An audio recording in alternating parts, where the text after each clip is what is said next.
तो हम लोग इलेक्ट्रिक करंट चैप्टर में ओम का नियम पढ़े थे पिछले क्लास में। उसी में एक नया टर्म जो कांस्टेंट के टर्म में हम लोग के सामने आया, जिसका नाम इलेक्ट्रिक रेसिस्टेंस है। उसी रेसिस्टेंस के बारे में अब हम लोग को पढ़ना है। तो आज हम लोग पढ़ेंगे इलेक्ट्रिक रेसिस्टेंस। तो वहीं पर हेडिंग दे दिए इलेक्ट्रिक रेसिस्टेंस।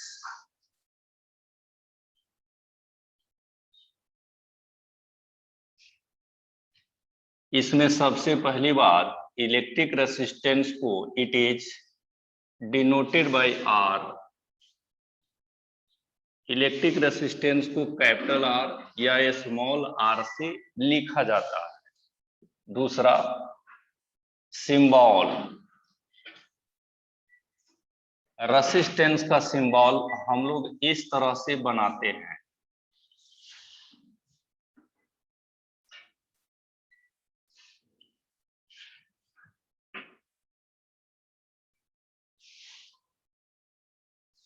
यहां पर लिखे हैं आर, यहां पर आर एच।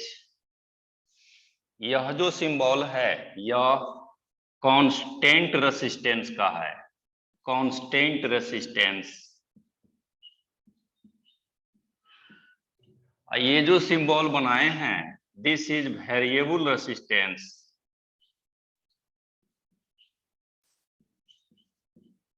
आप जो लिखे हैं अभी आर एच, इसका पूरा नाम होता है रियोस्टेट।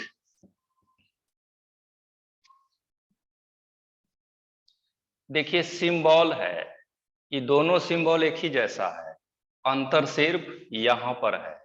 ये तीर का निशान अगर दीजिएगा, यह तीर का निशान, तो यह वेरिएबल रेसिस्टेंस को रिप्रेजेंटेशन करेंगे सिंबल में। अगर एरो मार्क नहीं लगाते हैं तो यह कांस्टेंट रेसिस्टेंस।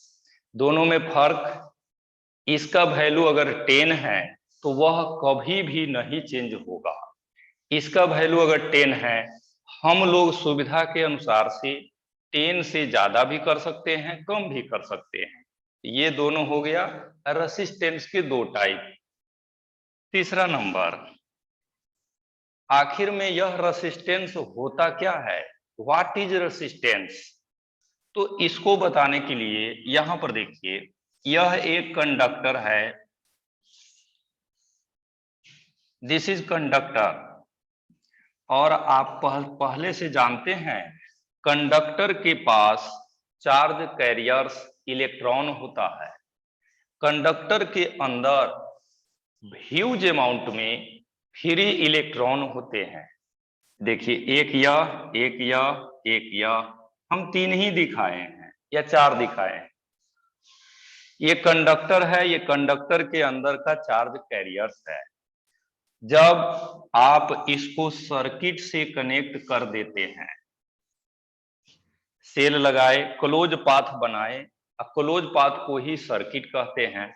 ऐसा करने से कंडक्टर में करंट फ्लो होने लगता है। यह इलेक्ट्रिक करंट फ्लो हो रहा है। इलेक्ट्रिक करंट फ्लो होने से सभी इलेक्ट्रॉन मोशन में आता है। यह इलेक्ट्रॉन इधर मूव करेगा, यह इधर मूव करेगा, यह इधर मूव करेगा, ये भी मूव करेंगे। करंट और इलेक्ट्रॉन के मोशन का डायरेक्शन अपोजिट होता है।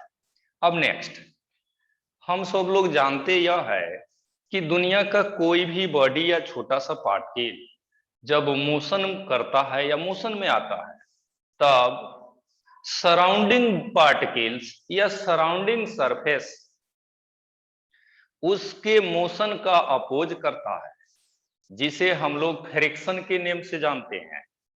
हम आप जब रोड पर चलते हैं तो हम लोग के पैर में फ्रिक्शन लगता है। गाड़ी जब रोड पर चलता है तो पहिया में फ्रिक्शन लगता है। उसी तरह से इलेक्ट्रॉन जब मोशन में आता है तो इलेक्ट्रॉन पर भी फ्रिक्शन लगता है। ये फ्रिक्शन अंदर में जो अनदर पार्टिकल्स है या अनदर बॉडी है उसके कारण लगता है। इस फ्रिक्शन के कारण इलेक्ट्रॉन को मोशन करने का अपोज होता है। जितना से अपोज होगा उसी का नाम इलेक्ट्रिक रेसिस्टेंस रखा गया है। तो इलेक्ट्रिक रेसिस्टेंस उस फ्रिक्शन का मेजरमेंट है जो फ्रिक्शन कंडक्टर में, इलेक्ट्रोलाइट्स में या सेमीकंडक्टर में चार्ज कैरियर के मोशन में अपोज होता है। तो करंट फ्लो के प्रोसेस में जब चार्ज कैरियर किसी भी मटेरियल में, कंडक्टर हो या सेमीकंडक्टर या इलेक्ट्रोलाइट्स, किसी भी मटेरियल में जब चार्ज कैरियर्स मोशन करते हैं तो वहां फ्रिक्शन होता है और उसी फ्रिक्शन का वैल्यू रेसिस्टेंस के टर्म में कैलकुलेट किए जाते हैं। यहीं से हम लोग डिफाइन करते हैं कि इलेक्ट्रिक रेसिस्टेंस एक प्रकार का फ्रिक्शन है। एक minute.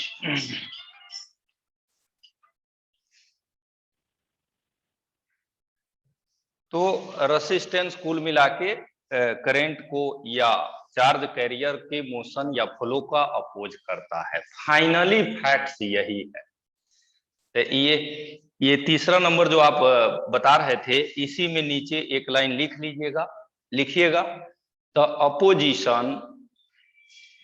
The opposition offered by the material, the opposition offered by the material to the flow of electricity,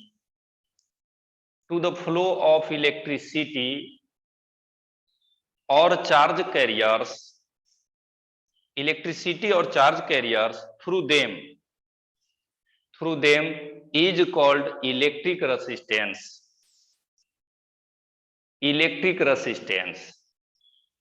ठीक है। तो इलेक्ट्रिक रेसिस्टेंस उस सभी मटेरियल में होता है जिसमें करंट पास करता है, और आपको तीन बताए हैं, कंडक्टर, सेमीकंडक्टर और इलेक्ट्रोलाइट, तीनों में होता है। ठीक है, इतना हम लोग समझ गए। अब आगे देखिए, किसी भी मटेरियल का रेसिस्टेंस मेनली दो फैक्टर पर डिपेंड करता है। इतना बताने के बाद अब आगे यहीं पर लिखेंगे factors on which resistance depends.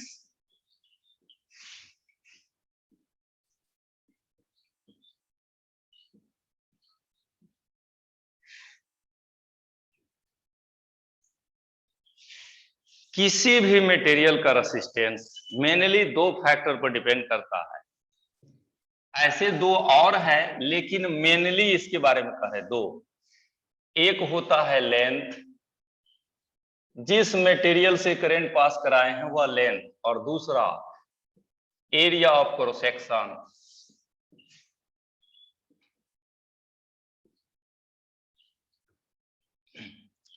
ये एरिया ऑफ क्रॉस सेक्शन क्या होता है, इसको भी आपको समझना पड़ेगा। बगैर समझे हुए हम लोग बहुत आसानी से काम नहीं कर पाएंगे, तो पहले समझ लीजिए। देखिए, एकदम सिंपल सा एग्जांपल आपको बताते हैं। ये एक फिगर हम बनाए हैं, यह फिगर क्यूब का फिगर है। क्यूब में 6 फेस होता है। इस क्यूब का पढ़ाई आप मैथ में भी करिएगा, जब मेंसुरेशन पढ़िएगा आप।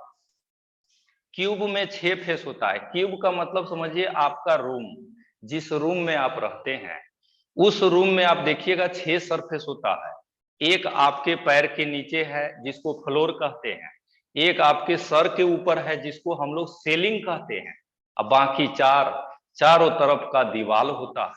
तो कुल मिला के 6 सरफेस। नेक्स्ट, इसमें सबका नाम दे देते हैं। यह first surface, second, third, fourth. अब 5, 6 तो दिखाई नहीं दे रहा है क्योंकि एक इधर है और एक अंदर में है, यही 4 को दिखाए हैं। अब देखिए नेक्स्ट, इस मटेरियल में अगर करंट आप ऐसे पास कराइएगा इस तरह से, ये करंट का डायरेक्शन है, तब एरिया ऑफ क्रॉस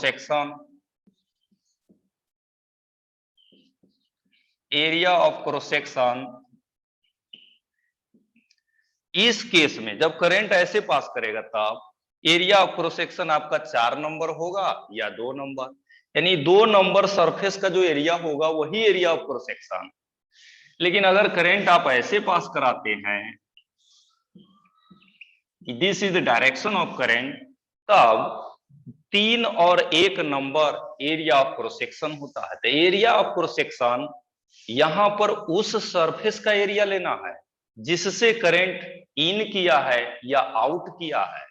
दो केस के द्वारा आपको बताए हैं। इस लाइन के लिए एरिया ऑफ क्रॉस सेक्शन या इस करंट के लिए area of cross section 3 number या 1 नंबर होगा। एरिया ऑफ क्रॉस सेक्शन समझ गए। अब क्योंकि आप कहे हैं कि रेसिस्टेंस 2 फैक्टर पर मेनली डिपेंड करता है, तो इसके आधार पर हम लोग यहां पर एक रिलेशन भी बताया जाता है जो डिफाइंड है। अभी जो 10वां क्लास पढ़ रहे हैं आप, इसमें डिफाइंड है यार। आप फिर हायर क्लास में जाएंगे तो वहां पर यह डिराइव्ड भी हो जाता है, यानी डेरिवेशन करके भी हम लोग उसे पढ़ते हैं। तो अभी डिफाइंड है, वह डिफाइंड क्या है यह भी आपको यहां पर बताते हैं।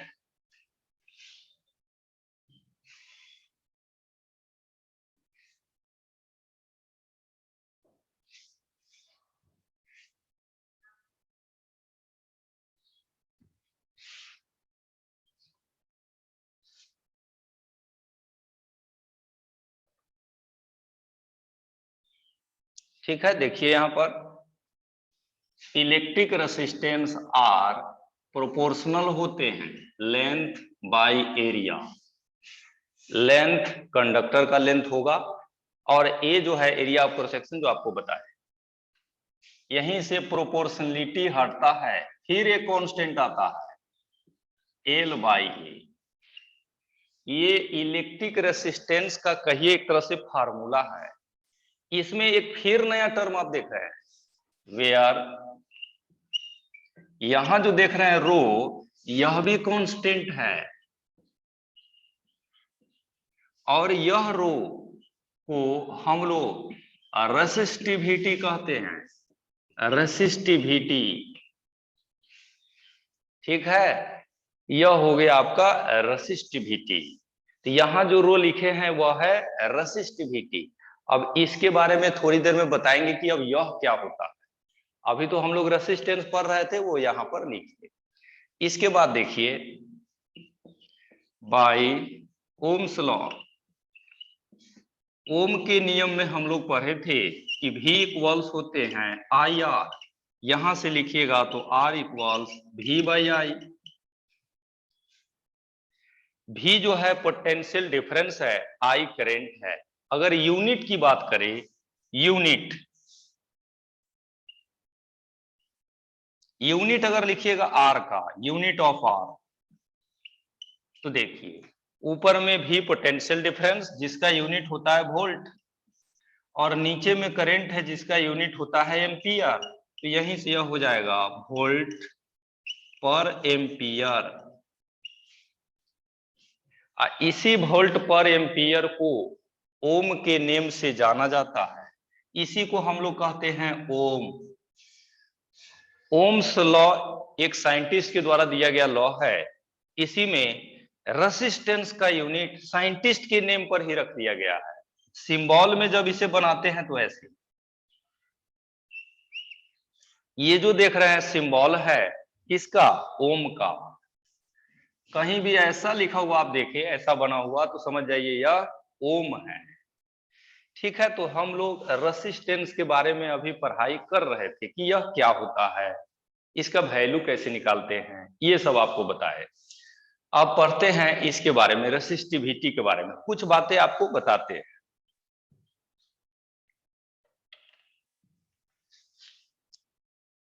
जब आप करंट को फ्लो कराते हैं मटेरियल से, तो वह मटेरियल 3 प्रकार के होते हैं, कंडक्टर, सेमीकंडक्टर, इलेक्ट्रोलाइट।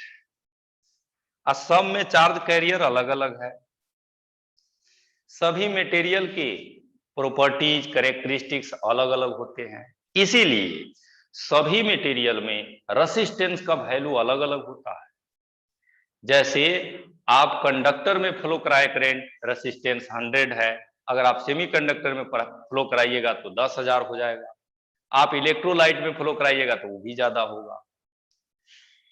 यहां से हम यह बताना चाहते हैं कि इलेक्ट्रिक रेसिस्टेंस मटेरियल के नेचर पर भी डिपेंड करता है। कंडक्टर में भी जाइए, कंडक्टर को सबसे बेस्ट मटेरियल माना गया है करंट कंडक्शन के लिए। इसका कारण चार्ज कैरियर्स की संख्या होता है। कंडक्टर में भी आप देखिएगा बहुत सारे मटेरियल है, कॉपर है, सिल्वर है, एल्युमिनियम है, आयरन है। मेनली इस चार का यूज करते हैं हम लोग करंट कंडक्शन के लिए। इस चारों के प्रॉपर्टीज अलग अलग होते हैं। और आप सुने होइएगा कि सिल्वर सबसे बेस्ट कंडक्टर होता है, उसके बाद कॉपर का स्थान है, उसके बाद एल्युमिनियम का, उसके बाद आयरन का। ये जो हम कह रहे हैं सबसे बेस्ट और उसके बाद इसका कारण क्या है, वह है रेसिस्टेंस।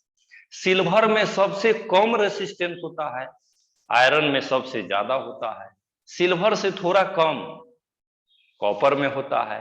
ये सब कॉज होता है यहां पर।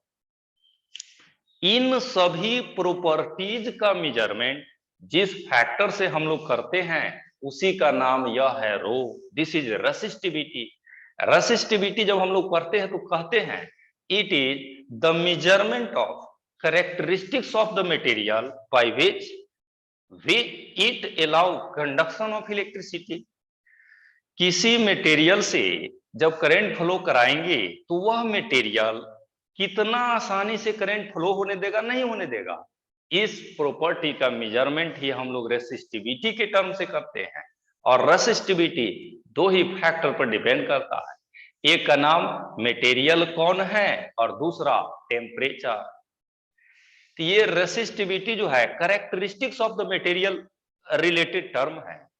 वहीं पर एक नया हेडिंग दे देते हैं हम लोग,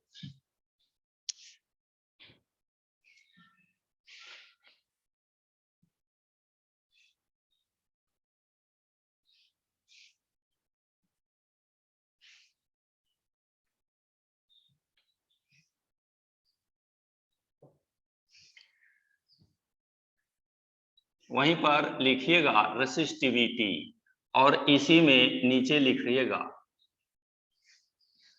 पहला number, it depends on nature of material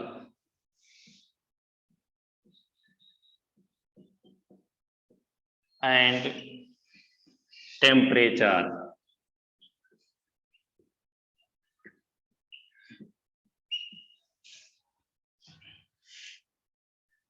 इसके बाद हम लोग इसको एक और तरीके से डिफाइन करते हैं। अभी अभी आप एक इक्वेशन लिखे हैं R equals rho L by A, यहां से रो निकालिएगा तो यह हो जाएगा RA बाई एल। देख रहे हैं सब यहां पर है। अब देखिए आगे, इसमें अगर सभी का वैल्यू एक कर दिया जाए, इफ एरिया बराबर 1 कर दे एंड एल का वैल्यू भी 1 ले ले, देन हम एरिया 1 लिए हैं और लेंथ भी 1 लिए हैं।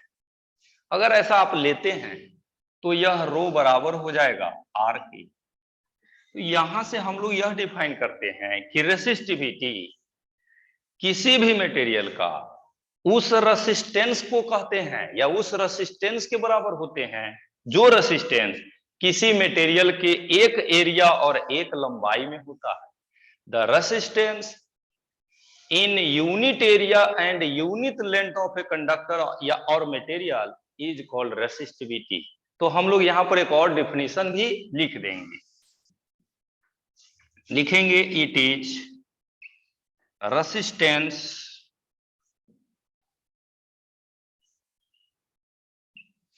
Of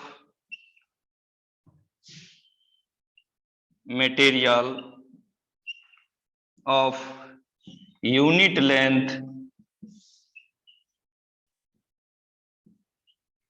and unit area of cross section.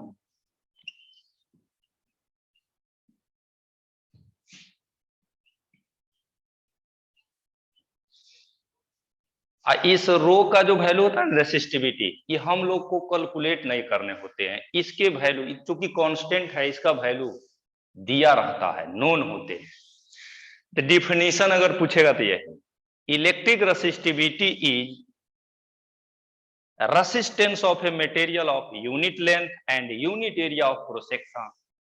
ठीक है, तो ये हो गया रेसिस्टिविटी का डिफिनेशन। नेक्स्ट, इसका ऐसा यूनिट,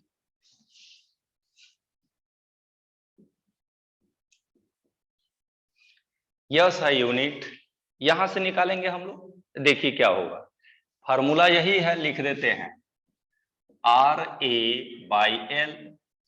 अभी अभी पढ़े हैं रेसिस्टेंस का यूनिट क्या होता है, ओम, एरिया का मीटर स्क्वायर और लेंथ का मीटर।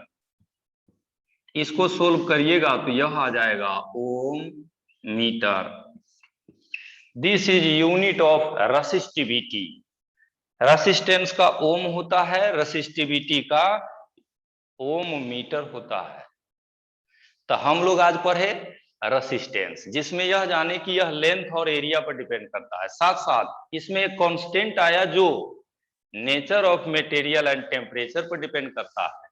इस इक्वेशन को आप देखिएगा तो यहां से यह भी देखते हैं कि अगर रो का वैल्यू बदल जाता है तब भी आर बदल जाता है। ये सब पढ़ लेने के बाद अब फाइनली हम लोग यह कहेंगे कि रेसिस्टेंस 4 फैक्टर पर डिपेंड करता है। एक है लेंथ और एरिया, 2, तीसरा हो गया नेचर ऑफ मटेरियल और चौथा हो गया टेम्परेचर। यहीं पर इस सबको लिख दीजिए।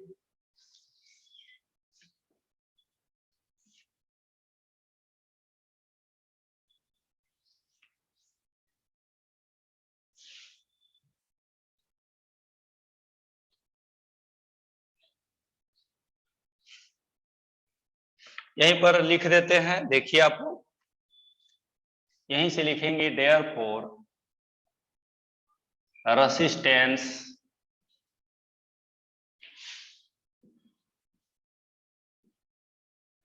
of the material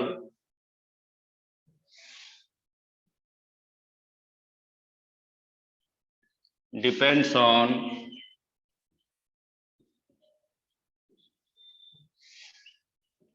following 4 factors।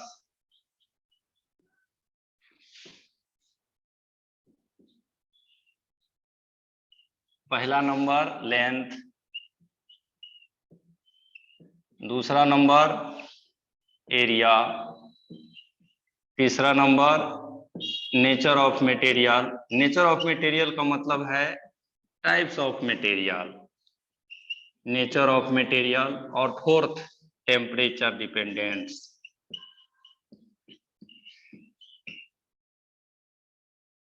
तो ये सब लिख दीजिए। अब इसके बाद फिर हम लोग नेक्स्ट क्लास में आगे पढ़ेंगे।